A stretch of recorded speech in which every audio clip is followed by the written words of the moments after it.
The Fatimid dynasty, a powerful empire that once ruled over much of North Africa, began to falter in the late 11th century.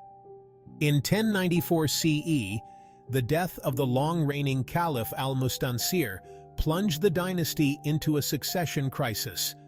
Al-Mustansir's eldest son, Nizar, was the designated heir.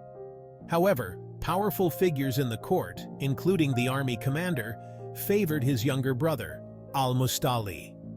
With the army's backing, Al-Musta'li seized the throne. Nizar, outraged by this injustice, rallied his supporters and launched a revolt.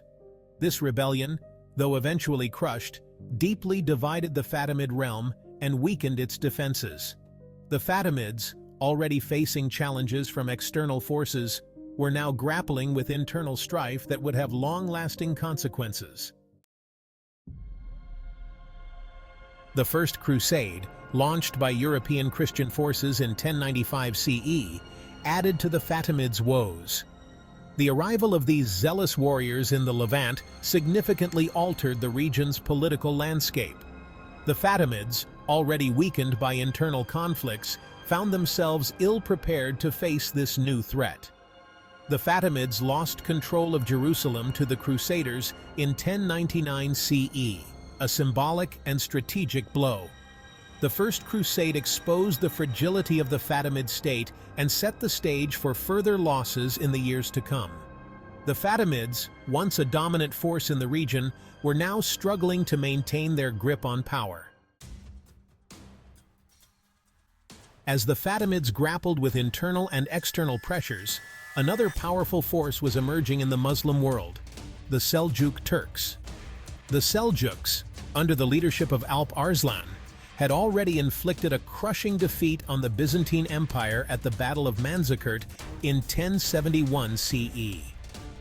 This victory opened the door for Seljuk expansion into Anatolia and brought them into closer proximity to the Fatimid realm. While the Seljuks did not directly conquer Fatimid territories, their rise had significant implications for the dynasty. The Seljuks, staunch Sunni Muslims, challenged the Fatimids' Shia Ismaili rule. Moreover, the Seljuks' growing power in Syria and Palestine posed a constant threat to the Fatimids' northern borders, further stretching their resources and attention. The Fatimid Caliphate continued to decline under al-Musta'li and his successors.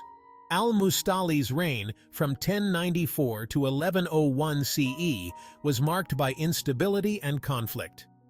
He faced rebellions in Syria and Palestine, further weakening the Fatimid grip on the region. After his death, his young son, Al-Amir, became caliph under the control of powerful viziers. Al-Amir's reign, from 1101 to 1130 CE, was equally troubled. He was assassinated in 1130 CE, and with no heir, the throne passed to his cousin Al-Hafiz, who ruled from 1130 to 1149 CE. Al-Hafiz faced challenges from ambitious viziers and internal strife. In 1149, upon the death of Al-Hafiz, Al-Zafir became the new Fatimid Khalifa. In 1154, upon the death of Al-Zafir, his young son Al-Faiz became the Fatimid Khalifa. During Al-Faiz's time, the kingdom was controlled by the Vizier Tali. He requested military help from a Turkish-Kurdish dynasty in Syria by the name of the Zengids. Multiple times, the Zengids saved the Fatimids from the Crusaders. In 1160, upon the premature death of Al-Faiz, his minor brother Al-Adid became the next Fatimid Khalifa.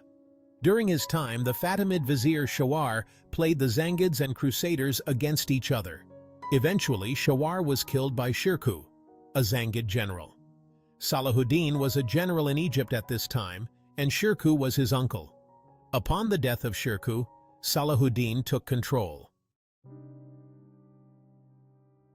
As the Fatimid caliphs grew weaker, the power of their viziers increased. Viziers, originally high-ranking officials, gradually assumed more control over state affairs. Two viziers, in particular, played significant roles in the Fatimid decline: Tali ibn Amir, who passed away in 1125 CE, and Shawar, who died in 1169 CE.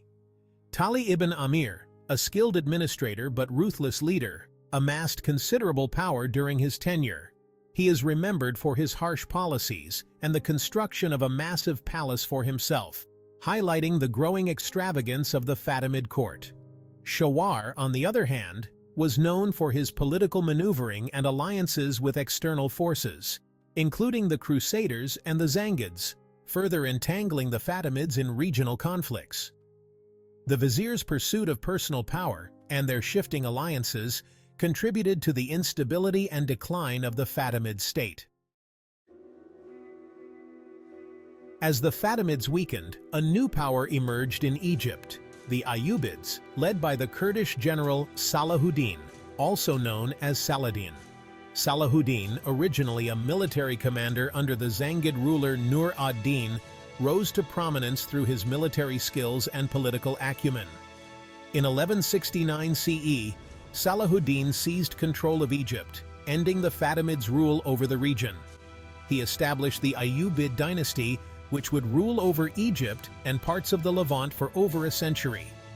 Salahuddin's rise marked a turning point in the history of the region as he unified Muslim forces and successfully challenged the Crusaders. The Fatimid Caliphate, once a powerful empire that stretched across North Africa, met its end in 1171 CE.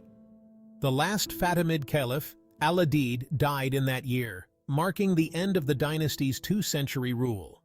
The Fatimids' fall can be attributed to a combination of factors: internal strife, external threats, and the ambitions of powerful viziers.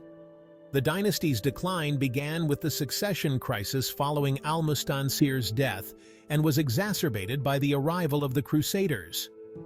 The Fatimids' inability to effectively counter these challenges, coupled with the ambitions of their own viziers, ultimately led to their downfall. The Ayyubids, under Salahuddin, emerged as the new power in Egypt, ushering in a new era in the region's history.